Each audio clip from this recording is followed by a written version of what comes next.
Slide it into the PCIe slot, plug in the power connector, and screw it into place. And that's it. Our PC build is complete. It's not flashy or RGB packed, but it gets the job done. The video's getting long, so I'll save the Windows installation for another time. Now, let's finally enjoy the reward after 3 hours of hard work. Starting with CS2 at medium settings. This game leans heavily on graphics, but in this case, it's the CPU that's really doing the heavy lifting. The system delivers an average of around 140 FPS, with 1% lows gradually improving over time, meaning performance stays smooth and consistent. You can easily take advantage of a 120Hz monitor for buttery smooth gameplay. Power draw is surprisingly low, roughly 90 watts for the whole system.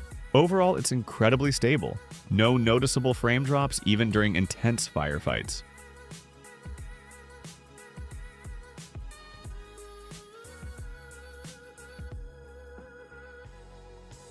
Moving on to a much more demanding game, The Witcher 3. This one's pretty heavy on graphics, so I'm keeping it on low settings. And the result? Around 60 FPS, which feels perfectly smooth throughout most of the gameplay. It's not 100% stable, and sometimes it dips down to around 30 frames per second, but those moments are rare.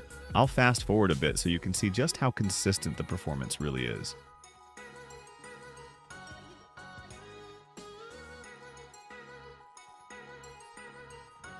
Now let's move on to Minecraft.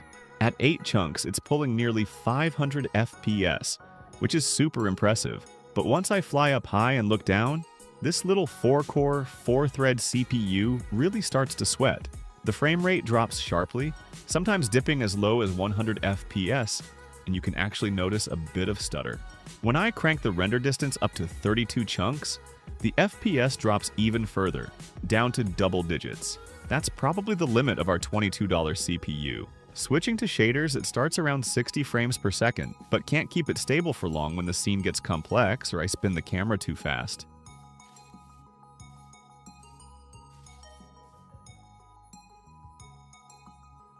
Next up, a AAA title, Black Myth Wukong. I'm keeping it on low settings, and the result isn't exactly great, around 20 FPS on average. The gameplay feels choppy and hard to play, especially during combat.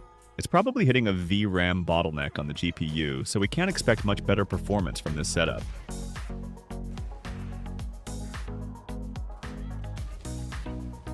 So, after putting everything together and testing all the games, I'd say this $200 eBay build turned out way better than expected. Sure, it's not perfect. Some games push it to its limits, but for students or casual gamers, it's an absolute steal. You get solid performance, easy upgrades,